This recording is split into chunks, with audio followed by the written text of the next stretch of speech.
Saroan. Anggota Komisi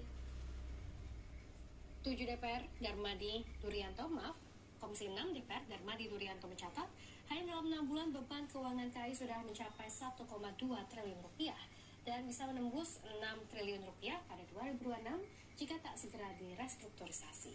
Meski begitu, Kementerian Keuangan menegaskan proyek ini tak membebani APBN. Dirjen Pembiayaan dan Risiko Suminto memastikan, proyek ini murni skema bisnis to bisnis tanpa dana pemerintah. Laporan keuangan KAI menunjukkan pilar sinergi BUMN Indonesia merugi 4,19 triliun rupiah sepanjang 2024 dan 1,62 triliun rupiah pada paruh pertama 2025.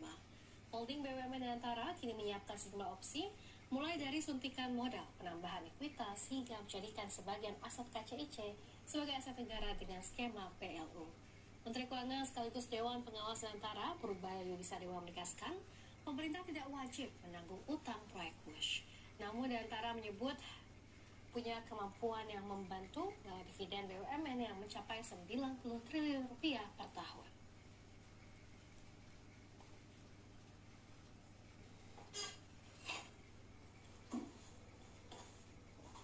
Pasar keuangan dalam Hot News dan Profit akan kembali memanaskan hubungan dengan China. Amerika Serikat dengan impor hampir 13 miliar dolar pada 2024. Namun sejak Mei tahun ini, pembelian dari Amerika Serikat terhenti total. Ketegangan ini diperkirakan akan mengguncang pasar komoditas global, termasuk Indonesia yang mengimpor hingga 2,5 juta ton kedelai setiap tahun. Saat pasokan dari Amerika Serikat melimpah, harga impor bisa lebih murah. Namun, jika China berbalik memborong dari Brasil, maka harga global beresiko melonjak lagi.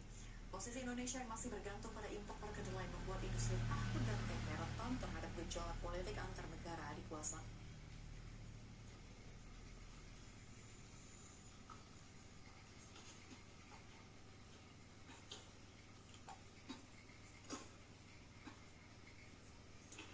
Ketegangan perdagangan antara Amerika Serikat dan China kembali memanas setelah beberapa bulan cenderung tenang. Pasar dunia kini dihantam sentimen baru dari Gedung Putih. Presiden Donald Trump kembali melontarkan pernyataan keras terkait hubungan dagang dua negara tersebut di dunia itu. Dalam situasi global yang masih rentan, ancaman terbaru ini kembali membuat pasar komoditas bergejolak dan meningkatkan risiko terhadap rantai pasok global. Selengkapnya kita bahas dalam Perang Amerika Serikat-China Jilid Baru. Melalui platform Truth Social, Presiden Amerika Serikat Donald Trump menuduh China melakukan tindakan bermusuhan secara ekonomi karena menolak membeli kedelai dari petani Amerika Serikat.